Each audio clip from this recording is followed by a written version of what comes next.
Aujourd'hui, j'ai le plaisir de recevoir le philosophe canadien Will Kymlicka, professeur de philosophie à la chaire de philosophie politique de l'université Queen's à Kingston, dans l'Ontario, et qui, de passage à Paris, vient nous parler de son travail, que l'on connaît en France depuis ses premières traductions. En 1999, vous connaissez peut-être La citoyenneté multiculturelle, parue aux éditions de la Découverte, et qui a fait paraître en septembre dernier aux éditions Alma, Zoopolis, une théorie politique des droits des animaux. Aurora borealis, the icy sky at night. Paddles cut the water in a long and hurried flight from the white man to the fields of green and the homeland we've never seen. They killed us in our teepee, and they cut our women down. They might have left some babies crying on the ground, but the fire stills and the wagons come, and the night falls on the setting sun. Canada is a separate country from the United States, and there are things that we hold dear that the Americans haven't prioritized. And I'm never going to shy away from standing up for what I believe in, whether it's proclaiming loudly to the world that I am a feminist, whether it's understanding that immigration is a source of strength for us, and Muslim Canadians are an essential part of the success of our country today and into the future. I wish I was a trapper. I would give 1,000 pelts to sleep with Pocahontas and find out how she felt in the morning on the fields of green. Bonjour Will Kymlicka. Bonjour. Bienvenue sur les chemins de la philosophie de Neil Young à Justin Trudeau. Vous n'êtes pas trop dépaysé ce matin. Merci. Dans le discours de Justin Trudeau que nous venons d'entendre et qui était diffusé le 13 janvier 2017, celui-ci dit voilà, je ne m'interdirai pas de revendiquer ce en quoi je crois, que ce soit de proclamer au monde que je suis féministe, que ce soit de comprendre que l'immigration est une source de force pour nous et que les Canadiens musulmans sont un élément essentiel du succès de notre pays aujourd'hui et dans l'avenir. Est-ce là une définition de ce que vous nommez le multiculturalisme? So the multiculturalism idea in Canada is multi-layered. Au Canada, la notion de multiculturalisme recouvre différents aspects. One level, it's a quite narrow À un policy certain niveau, c'est une politique about assez how précise integration of immigrants. qui porte sur And, l'intégration des immigrés. based on the idea that immigrants Cela shouldn't repose have sur to hide l'idée que les immigrés their n'ont pas ethnicity, à cacher leur they should be able to origine ethnique. proudly express their Ils ethnic doivent identity avoir la as possibilité they d'exprimer leur origine ethnique à mesure qu'ils participate in participent à la société society. canadienne. So that's contrasted with older ideas of Alors, assimilation. dans That le immigrants passé, lose il their était idea- question their d'assimilation. identity, Les when immigrés they devaient become perdre Canadian. leur ancienne identité But pour at a devenir different canadiens. level, Mais à un multiculturalism niveau is a différent, much broader le idea multiculturalisme, c'est une idée about plus the role of large diversity qui porte in sur le modern rôle de la societies. diversité dans les sociétés And modernes. that we live in societies Nous of vivons dans deep diversity, des as sociétés de Charles Taylor diversité called it. profonde, And comme l'a there, dit Taylor. Et so in the Canadian case, s'agissant du Canada, we have immigrant diversity, nous but avons we une also have the diversité diversity, d'immigrés, mais arising nous from avons indigenous peoples. la diversité And des we have peuples the autochtones, diversity la arising diversité from the French fact qui that we're a émane bilingual country. du fait que nous sommes bilingues de par These are la all présence quite des Français. different forms Et of diversity, cela which constitue require des formes différentes de different, diversité et political cela nécessite des structures They relate in politiques different ways to the adaptées Canadian state. et cela And so we're building a indique country des liens différents avec l'État canadien. Donc nous bâtissons un these pays multiple foundations, sur ces rather fondations than a multiples, singular conception plutôt que of d'avoir une the conception people or the unique nation. du peuple We're ou de trying la to build a nation. society on Au these contraire, nous multiple essayons de foundations. bâtir cette société sur ces fondations nombreuses. Et je signale qu'aura lieu le 27 juin prochain au Canada une journée du multiculturalisme présentée comme une célébration de notre diversité, est-il écrit sur le communiqué de presse du patrimoine canadien. L'intervention de Justin Trudeau est un bon point de départ pour parler de votre ouvrage. Will Kymlicka, vous avez écrit La citoyenneté multiculturelle, une théorie libérale du droit des minorités, qui est paru aux éditions de la Découverte en français en 2001, puisque dans cette intervention, il dit qu'il est à la fois féministe, qu'il essaie de comprendre l'importance de l'immigration et du rôle des Canadiens musulmans, qui sont un élément essentiel du succès de notre pays. Vous avez parlé dans votre réponse de ces différentes minorités. Comment définissez-vous ce qu'est une minorité, puisque le multiculturalisme est le fait de pouvoir accorder ensemble différentes minorités? Et peut-on dire que les immigrés, les musulmans et les femmes, pour reprendre ces trois exemples, sont toutes les trois des minorités, et que le problème se pose de savoir comment on articule trois entités qui sont extrêmement différentes? So, one feature of the model we're trying to build. L'une des caractéristiques du modèle que nous essayons de bâtir au Canada, c'est le fait qu'on ne part pas de la définition de la minorité pour ensuite définir les droits des minorités. Au lieu de cela, la première question que nous posons est comment sommes-nous arrivés sur ce territoire désormais appelé Canada? Nous essayons de voir comment les différents groupes participent d'une communauté. Les Premières Nations, les peuples autochtones du Canada, étaient bien entendu présents avant l'arrivée des Européens. Et à titre d'exemple, les peuples autochtones n'aiment pas qu'on les dénomme minorités. D'ailleurs, personne n'aime être dénommé minorité. Chacun se voit comme ayant un passé historique distinct qui octroie un certain rôle dans ce processus continu de la construction du Canada. Ainsi, les peuples autochtones ont une relation avec l'État canadien par le truchement d'un traité. Donc il y a des accords qui ont été signés entre les peuples autochtones et les Européens. Les Québécois, qui n'aiment pas qu'on les traite de minorités non plus, se voient, eux, comme l'un des deux peuples fondateurs du Canada, avec les Britanniques. Ensemble, ils ont créé la Confédération qui constitue la base de l'État canadien. Les immigrés, quant à eux, sont souvent considérés comme ayant une identité double, des Chinois canadiens, des Grecs canadiens, vous voyez, etc. Donc, plutôt que de poser la question de savoir ce qu'est la minorité pour ensuite venir aux droits des minorités, la première question que nous nous posons, nous, c'est comment est-ce que ces différents groupes ont pu s'intégrer dans le récit canadien?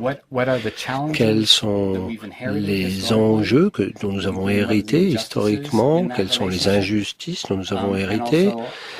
Et comment pouvons-nous, tous autant que nous sommes, contribuer à ce nouveau pays que nous bâtissons? Dès la préface à l'édition française de votre livre, La citoyenneté multiculturelle, on trouve ce texte de vous. Je souhaite insister sur un point. L'approche défendue dans ce livre est libérale.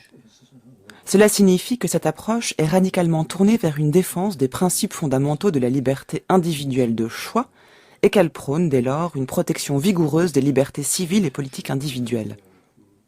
On a parfois, en France, établi une équivalence entre le multiculturalisme et un communautarisme, marqué par une hostilité à l'égard des discours libéraux sur les droits et par la nostalgie d'un temps où les individus subordonnaient leurs identités et désirs au bien commun.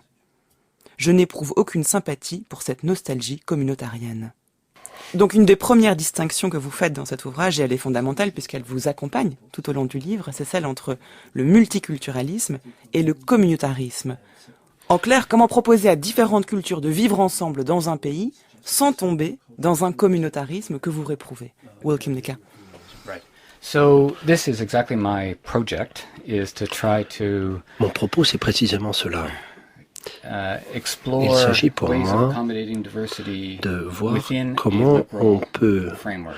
mêler les différentes diversités dans un cadre progressiste. Canada, so as you can tell, my Vous l'avez compris, mes points de vue philosophiques sont ancrés dans mon expérience de Canadien. Moi, j'ai grandi à une époque historique du Canada, dans les années 60 et 70 et 80, qui était une époque où il y avait une féroce libéralisation. Et c'était assez frappant du point de vue des droits des femmes, des droits des minorités sexuelles, des droits des personnes souffrant de handicap. Donc cette espèce de mouvement qui a eu lieu à ce moment-là. Au cours de cette période, si l'on regarde les sondages d'opinion, on voit que le Canada, à cette époque-là, est devenu encore plus progressiste que ne l'étaient les États-Unis. Donc le public soutenait les libertés individuelles pour permettre aux gens de mener leur vie comme bon leur semblait, avec les droits des femmes, des minorités sexuelles et ainsi de suite. Et le Canada est passé d'un État où il était plus conservateur que les États-Unis à un État où il est devenu plus progressiste que les États-Unis. Donc, ce libéralisme est désormais profondément ancré dans la société canadienne. Donc, ces valeurs progressistes et ces libertés, les gens doivent être libres de mener leur vie comme bon leur semble.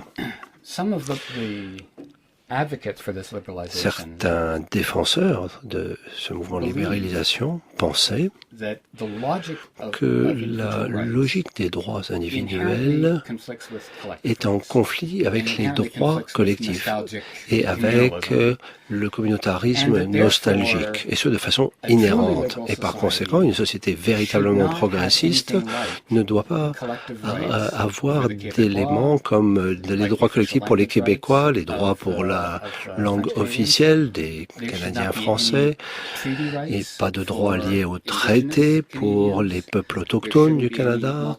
Il ne faut pas non plus d'aménagement multiculturel pour des groupes d'immigrés, et ainsi de suite. Donc, certaines de ces personnes, pourtant progressistes, pensaient que la logique de la liberté individuelle passait par l'affranchissement de ces droits collectifs considérés comme prémodernes, et alors qu'une société vraiment progressiste saurait vraiment se débarrasser de tous ces droits pour les groupes. Moi, mon objectif a toujours été de démontrer comment bon nombre de ces droits collectifs ou droits de groupe sont cohérents avec les droits des individus, les droits que chacun devrait avoir de mener sa vie comme bon lui semble. Donc il n'y a rien dans la logique du bilinguisme, par exemple, qui restreint le droit qu'ont les individus de décider quelle vie sexuelle ils veulent mener ou quelle vie religieuse ils entendent adopter. Et il en va de même avec les droits par rapport au traité des peuples autochtones ou alors les aménagements multiculturels pour les immigrés. Tout cela, d'après moi, ce n'est pas une tentative à policer le comportement des individus. Il ne s'agit pas d'imposer un style de vie aux individus. Au contraire, il s'agit, dans l'intention, de retirer les obstacles qui empêchent les individus faisant partie de minorités de poursuivre le mode de vie qui leur semble le plus approprié ou le plus heureux. Donc il y a une série de droits ou de groupes de droits collectifs qui, à mon avis, améliorent la liberté des membres des communautés, des peuples autochtones, des Québécois ou des groupes d'immigrés. Mais alors que se passe-t-il? Parce que là, nous sommes au cœur du problème posé par le multiculturalisme. Vous dites l'important est de faire en sorte que chacun puisse vivre librement, selon ses valeurs, selon ses désirs, selon même peut-être ses règles en fonction des différentes cultures. Mais que se passe-t-il quand un mode de vie particulier entre en conflit avec le pays dans lequel il vit, la nation dans laquelle il vit, ou une culture qui est en fait une culture peut-être nationale qui vient s'opposer à une culture particulière? Comment pense-t-on la cohabitation, en clair, entre la défense de principes de liberté individuelle et la citoyenneté qui présuppose l'appartenance à une communauté politique? Il y a différents types de conflits. Essayons de faire la distinction. Dans certains cas, certain traditions, traditional practices certaines pratiques traditionnelles, certaines traditions, certaines coutumes are inconsistent with ne sont pas basic human rights, compatibles avec des droits humains ou avec the idea of equal l'idée citizenship de or citoyenneté dignity. ou de dignité. And in those cases, those practices are En l'occurrence, ces traditions, ces pratiques peuvent constituer une menace envers les principes fondamentaux qui déterminent la Constitution. Et un État progressiste, démocratique, a non seulement le droit, mais aussi le devoir de garantir ces droits individuels et cette dignité individuelle. Donc, là, il y a un conflit. On est bien d'accord. Conflit entre une pratique culturelle et les principes constitutionnels. Le conflit est différent lorsqu'une pratique est considérée comme étant incompatible avec le mode de vie de la nation. Et là, c'est vrai que la terminologie est un petit peu vague, j'en conviens. Mais si on écoute certains des débats en Europe occidentale aujourd'hui, pensons aux débats en Suisse par exemple. Certains politiques suisses disaient que la présence de minarets constituait une menace envers le style de vie suisse. Donc là, on se fait une image de ce que doit être l'espace public. Dans cet espace public, il ne doit pas y avoir de symboles ouvertement musulmans. Le minaret constituant une menace, entre guillemets, envers le mode de vie suisse. Donc là, vous voyez, il ne s'agit pas de mariage forcé ou de mutilation génitale. Non, on change simplement l'aspect de l'espace public en reconnaissant la diversité. Donc, à mon avis, un État progressiste a besoin de pouvoir et de vouloir changer l'aspect de son espace public et de changer certains de ses symboles, certaines de ses pratiques, de manière à refléter la réalité de la population du pays. Ainsi, si en Suisse il y a suffisamment de musulmans pour justifier la présence d'un minaret, et bien, il faut que cela se fasse. Peut-être que ce sera pas facile, peut-être que ce sera un défi qu'il faudra relever, mais en tout cas, il faut mettre un petit peu plus au goût du jour la conception que l'on se fait de la société. Et, à mon avis, il en va de même pour les changements nécessaires pour le féminisme, pour le mouvement des droits des homosexuels. Donc, toutes ces luttes de droits civiques portent en partie sur le changement de l'aspect de l'espace public, de la culture, pour que soit visible la nature même de la société. Donc, les femmes veulent être visibles dans l'espace public, même chose pour les homosexuels, même chose pour les personnes en situation de handicap, les immigrés, les ressortissants des peuples autochtones, les gens de minorités linguistiques, etc. Donc, le multiculturalisme, pour moi, c'est une lutte de droits civiques dont une partie de la logique repose sur le questionnement et la reconfiguration de l'espace public pour mieux refléter la réalité de la société. Est-ce que ça veut dire, du coup, que cette réalité de la société, on ne peut pas vraiment lui donner une seule définition? C'est-à-dire qu'en réalité, la société ne peut être définie que comme étant un composé de différentes cultures, de différentes manières d'être, de différentes minorités, parce que finalement vous employez ce terme, et qu'il faut renoncer à une définition de ce qu'est la société canadienne, par exemple. Elle est multiculturelle, ça veut dire qu'elle est composée par les gens qui l'habitent, quelle que soit leur particularité culturelle. Et est-ce que ça veut dire aussi, du coup, que on met, c'est peut-être ça qui est un peu gênant, sur le même plan, quand même ce que vous appelez des minorités. On parle à la fois ici des femmes et des musulmans et des handicapés et des immigrés, ce qui n'a absolument rien à voir. So I think it's a very important question Il faut se poser la question de savoir ce qui est partagé dans la diversité de la société. C'est une question que je trouve très importante. En effet, moi je suis sociodémocrate, disons, donc je défends l'État-providence, et l'État-providence dépend, à mon sens, de la solidarité. Vivre côte à côte de manière passive, ça ne suffit pas. Nous devons nous occuper les uns les autres et cela doit être institutionnalisé dans l'État-providence. Donc, il est clair que cela nécessite une solidarité nationale.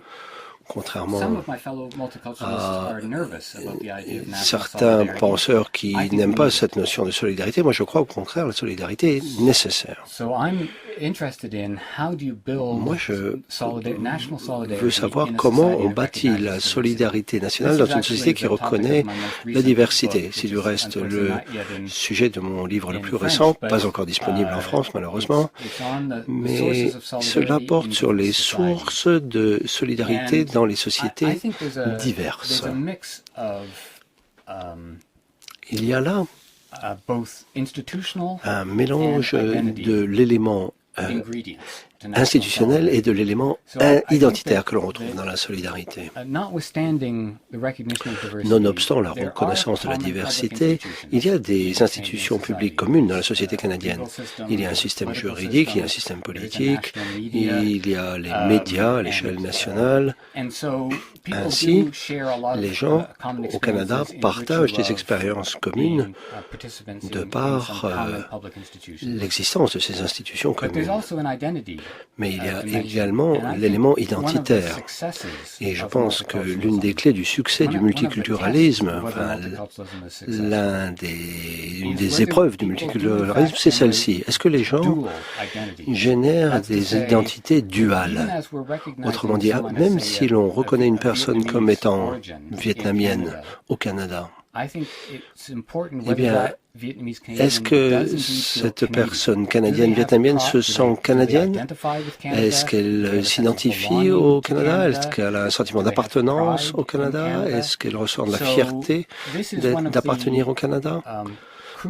Voilà, à mon avis, l'un des critères fondamentaux.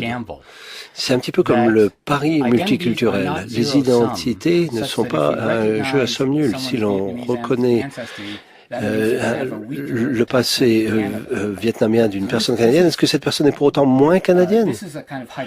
Et c'est une espèce d'image hydraulique de l'identité. Si l'on augmente la reconnaissance de la nature vietnamienne, eh bien, ça signifie que la personne est moins canadienne. Le multiculturalisme, lui, repose sur la notion que les identités sont mutuellement complémentaires. On peut être fièrement vietnamien et fièrement canadien en même temps. Dans certaines circonstances ou à certaines époques, cette image optimiste des identités complémentaires ne fonctionne pas. Mais s'agissant du Canada, il y a des exemples qui nous montrent qu'au contraire, ça marche très bien. Et les immigrés et leurs enfants et petits-enfants, dont l'ethnicité est reconnue, ont un fort sentiment d'appartenance au Canada. Et ils ressentent même la notion de solidarité. Ils sont ravis de participer à l'État-providence en payant leurs impôts pour aider d'autres Canadiens. Et ça, c'est un enjeu important pour comprendre ce qu'est la citoyenneté multiculturelle. Il s'agit de reconnaître la diversité dans un premier temps, mais la reconnaissance de la diversité d'une façon qui encourage les gens à s'identifier avec la société au sens large et à leur donner un sentiment d'appartenance à cette société et à participer de la solidarité de la société.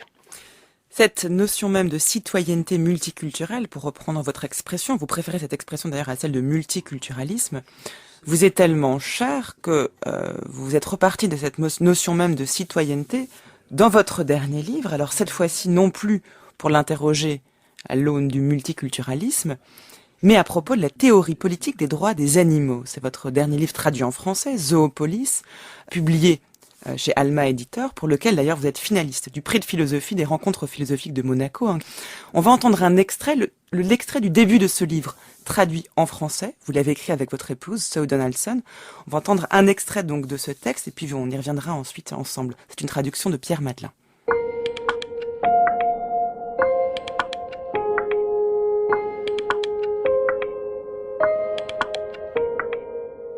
Le mouvement de défense des animaux est dans une impasse. Certes, les stratégies mises en place au cours des 180 dernières années, ainsi que les arguments développés pour articuler en un ensemble cohérent les différents problèmes soulevés par la question du bien-être animal et pour mobiliser l'opinion publique en sa faveur, ont rencontré un certain succès, sur certains points tout au moins. Mais il est également apparu de plus en plus clairement que ces stratégies sont limitées, que non seulement elles ne nous permettent pas de répondre aux défis éthiques les plus graves posés par nos relations avec les animaux, mais qu'elles ne nous permettent même pas de les identifier. Notre but est de proposer un nouveau cadre conceptuel accordant à la question animale une place centrale dans la façon dont nous concevons la nature de notre communauté politique ainsi que les idées de citoyenneté, de justice et de droits de l'homme qui lui sont associées. Nous pensons que ce nouveau cadre ouvre des possibilités nouvelles, tant au niveau conceptuel qu'au niveau politique, et qu'il peut nous aider à surmonter les obstacles qui entravent actuellement tout changement progressif dans notre attitude envers les animaux.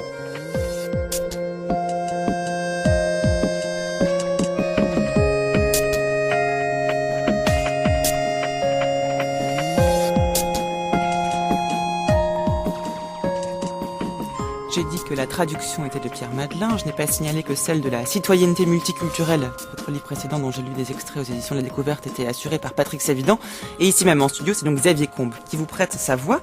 Alors, ce qui est très surprenant dans son texte, c'est qu'on y retrouve les mêmes termes de communauté politique, de citoyenneté et de justice, de défis éthiques, mais cette fois-ci appliqués aux animaux, au mouvement de défense des animaux qui, dites-vous, est dans une impasse. Alors on peut se demander comment est-ce qu'on passe du droit des minorités au droit des animaux. Eh bien selon vous, le trait d'union, c'est la citoyenneté. C'est-à-dire qu'il faut reconnaître une citoyenneté aux animaux. Vous allez jusque-là, Will Kymlicka? Well, so we're using the Nous utilisons cette notion de citoyenneté spécifiquement pour les animaux domestiques ou domestiqués. C'est important de faire cette distinction. En effet, ce qu'il y a de particulier chez les animaux domestiques, comme le mot l'indique, c'est que ces animaux ont été domestiqués, autrement dit, amenés dans le domus, dans la maison en latin. Les animaux domestiques ont été élevés génération après génération pour vivre et travailler à nos côtés. Partons du principe que les animaux domestiques, c'est nous qui les avons intégrés dans notre société. Nous les avons élevés, nous les avons fait se reproduire pour vivre et travailler à nos côtés. À mon sens, cela nous impose l'obligation de reconnaître qu'ils font partie de notre société. C'est nous qui les avons amenés dans notre société. Aujourd'hui, nous devons reconnaître qu'ils en font partie.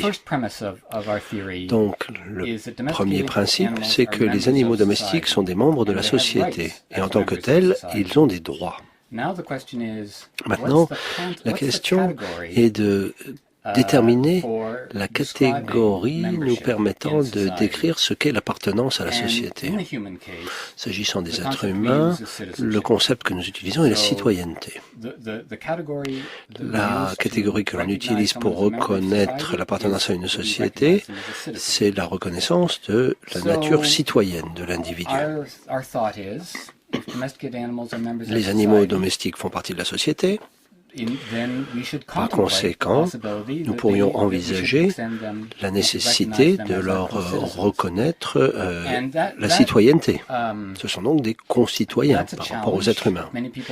Certes, ce n'est pas facile, ça peut être choquant, provoquant, mais en tout état de cause, moi, il m'apparaît que la citoyenneté constitue un moyen efficace de reconnaître l'appartenance.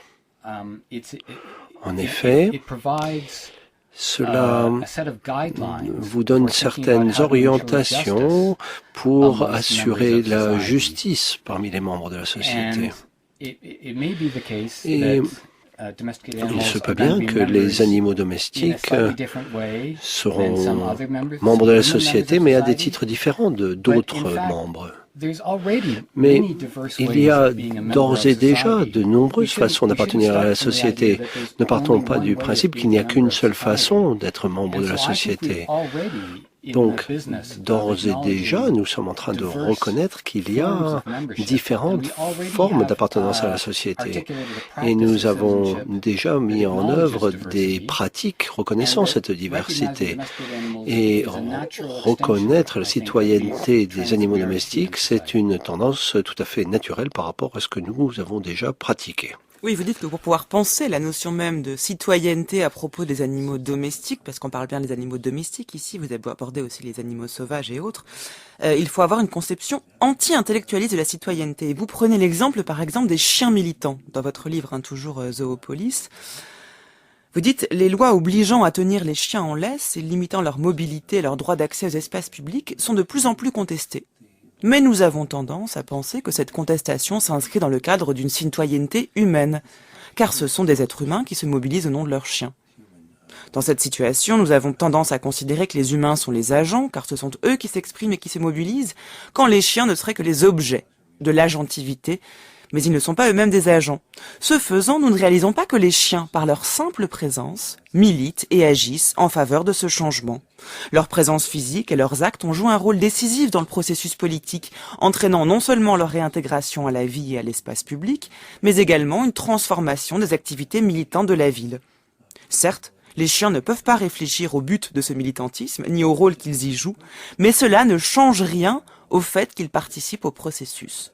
Et ce ne sont pas des participants captifs ou contraints, ce sont des agents, car ils font ce qu'ils veulent, ils explorent, jouent et passent du temps avec leurs amis humains et canins, mais aussi par leur présence, du simple fait qu'ils mènent leur vie et contribuent ainsi à façonner la communauté qu'ils partagent avec les humains. Cet exemple est extrêmement parlant, Wilkim Lika, parce qu'on entend bien ce que vous proposez comme conception anti-intellectualiste de la citoyenneté. Les chiens vivent avec nous, donc en cela, leur manière d'être est un acte militant.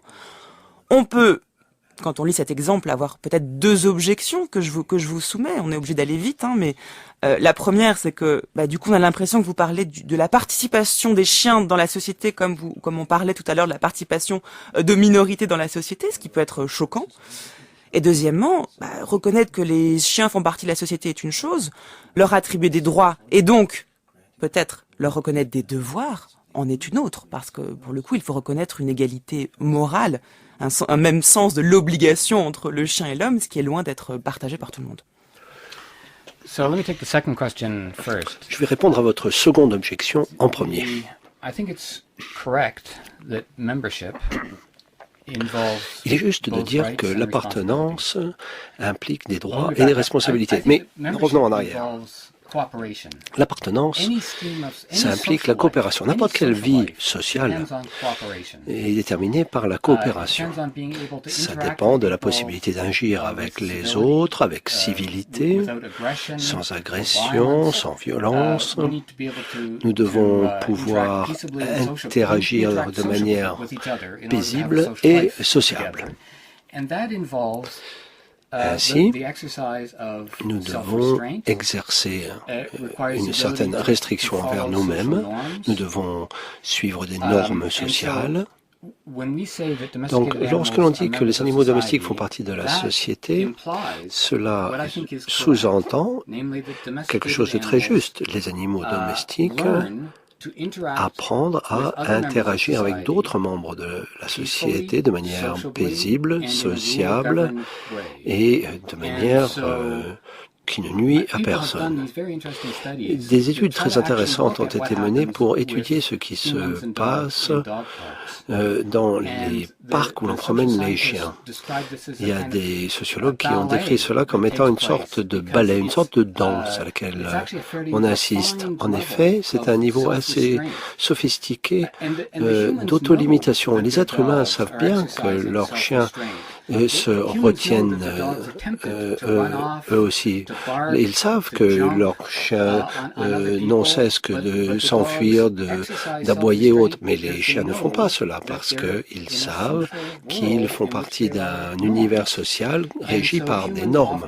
Ainsi, les êtres humains félicitent leurs chiens d'exercer cette autolimitation de leur comportement spontané. Donc la réalité est la suivante. Les membres d'une société, les êtres humains et les animaux domestiques, font partie de cette danse sociale où ils régissent leur comportement à l'aune de certaines normes. La question est qui fixe les normes? C'est ça la grande question politique. Et à l'heure actuelle, ces règles sont fixées exclusivement par des êtres humains selon un processus politique qui n'est jamais fixé à l'aune des intérêts des animaux. Lorsque l'on décide de ces normes sociales, on n'essaye jamais de déterminer quel sera le retentissement sur les intérêts des animaux. On ne demande pas aux animaux quelles seraient leurs préférences d'une façon ou d'une autre. On ne leur demande pas ce qu'ils pensent de ces normes sociales. Jamais ne demande-t-on aux animaux de choisir entre différentes possibilités d'organiser les espaces publics, les parcs publics où on promène les chiens. Donc nous, dans nos travaux, depuis la publication de Zoopolis, nous essayons de voir de manière concrète ce que pourraient être certaines situations où nous pourrions solliciter les préférences des animaux domestiques quant aux normes qui régissent notre vie sociale en partage. Il y a un lieu où cela se produit. C'est dans des sanctuaires agricoles. Alors, je ne sais pas si ce phénomène existe en France de manière très répandue, mais en Amérique du Nord, c'est un véritable boom. On met en place des sanctuaires pour des animaux de ferme que l'on a sauvés. Et l'objectif, c'est de réimaginer notre relation à l'animal domestique. Pas simplement les chats et les chiens, les moutons, les chèvres, les vaches, les cochons. Et cela est fait de telle sorte que l'on interroge les animaux. On leur demande quelle relation ils veulent avoir avec les êtres humains. Quelle activité de coopération veulent-ils avoir avec nous? Quelles relations sociales veulent-ils les uns avec les autres?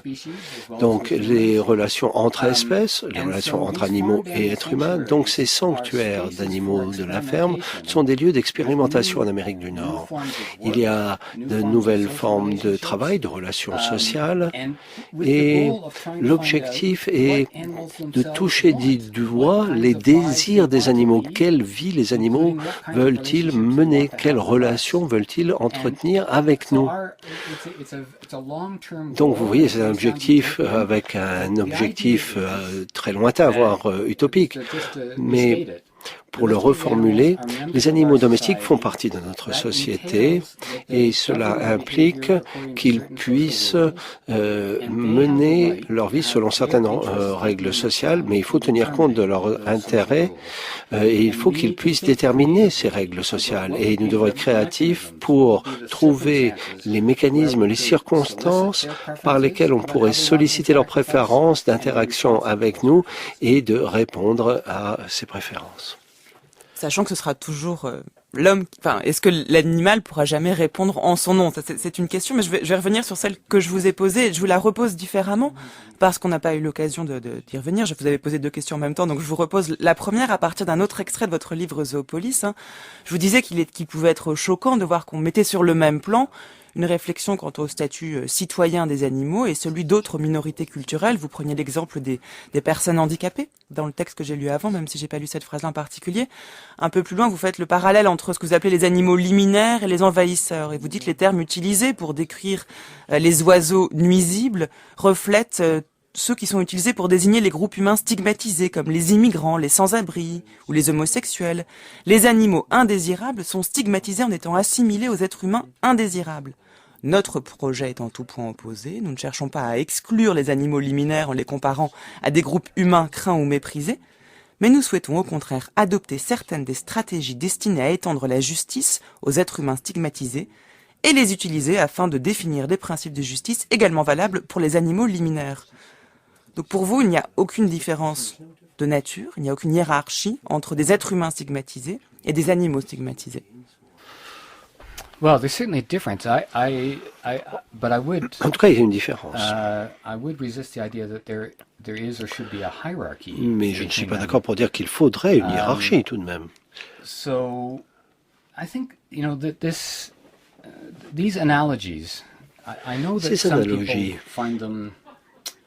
Bien que certains puissent les trouver choquantes, provocantes. But I think it's important to. There's a deeper question here. Nous pose une question plus profonde. About the relationship between. Il s'agit de la relation Species hierarchy entre la hiérarchie des espèces amongst humans. et la hiérarchie au sein des êtres humains. One view is, and this may be Il y a un point implicit in your de vue, question, et là oui je réponds à votre that the question, best way il y a un to point de ensure vue that all selon lequel la meilleure humans façon de are treated s'assurer que equally, tous les êtres humains sont traités à égalité, the best way to challenge hierarchies ou amongst la meilleure humans façon de s'affranchir des is to draw hiérarchies a au sein sharp des êtres humains, c'est hierarchy between de humans faire une and animals. hiérarchie très forte entre les êtres humains et les animaux. This is a familiar idea, Ça, c'est une idée in assez humanist thought, répandue dans that la the best pensée way to humaniste. La ensure meilleure façon equality d'assurer amongst l'égalité humans de traitement entre les êtres is to humains insist on their consiste categorical à superiority over insister animals, sur and leur therefore to reject any supériorité catégorielle par analogies rapport or aux parallels animaux. between, Donc cela consiste à éviter injustice to humans and les injustice to analogies animals. entre l'injustice perpétrée envers les But I hommes et actually les think injustices we now have very perpétrées good envers les animaux. evidence Mais aujourd'hui, that is, nous avons des faits qui nous montrent that's an unhelpful que cette and façon counterproductive de way voir est to think contre-productive. about, Elle ne nous permet pas justice in the human case. de bien envisager la So, justice s'agissant There's des êtres actually a humains. lot of empirical evidence Il y a pas mal de données empiriques that those qui nous who montrent que believe in a steep ceux hierarchy qui pensent between humans and qu'il y a animals une grande hiérarchie entre les animaux et les are hommes more inclined to believe in ont hierarchies plus tendance between à humans. croire entre les hiérarchies, So those who think aux hiérarchies humans are entre hommes. categorically superior over Donc si animals l'homme est supérieur à are also l'animal, more likely on a to tendance à believe that men penser are que superior over l'homme women, est supérieur à la whites femme, are superior que les over blancs sont blacks, supérieurs aux noirs, que les heterosexuals over hétérosexuels sont homosexuals, supérieurs and so on. aux homosexuels, Whereas et ainsi de suite. those Alors people que who tend si to l'on think of pense humans and animals as que continuous in les their animaux interests and et les êtres humains are ont less des likely intérêts, des to capacités ou des support capacités hierarchies amongst humans. similaires, eh bien And ces this, gens-là pensent qu'il y a moins de this has, hiérarchie entre humains. This evidence has led to new Ces thinking in faits, how we ces should données deal with établies issues of racism nous or font sexism réfléchir sur or le homophobia. racisme, le There's sexisme actually ou l'homophobie.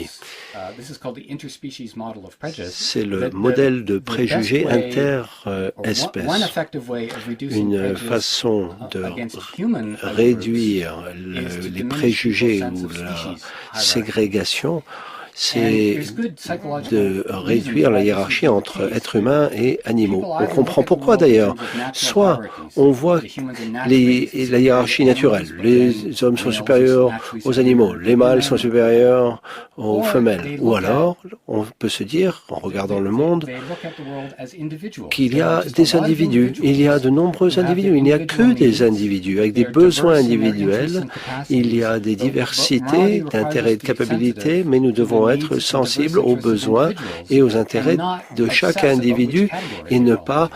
être obsédé par la catégorie ou de vouloir mettre des étiquettes et surtout pas une hiérarchie.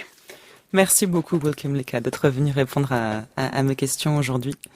Merci. Merci à Xavier Combes d'avoir assuré la traduction également. Je renvoie les auditeurs à votre livre Zoopolis, une théorie politique des droits des animaux, chez Alma Éditeur. Et aujourd'hui, mardi 6 juin, nous enregistrons cette émission. Nous ne savons pas encore si vous avez reçu le prix de philosophie organisé par les rencontres philosophiques de Monaco. Ce sera jeudi 8 juin, donc la veille de la diffusion de cette émission. Donc j'espère que vous avez gagné. Les auditeurs le sauront finalement avant nous. Merci beaucoup.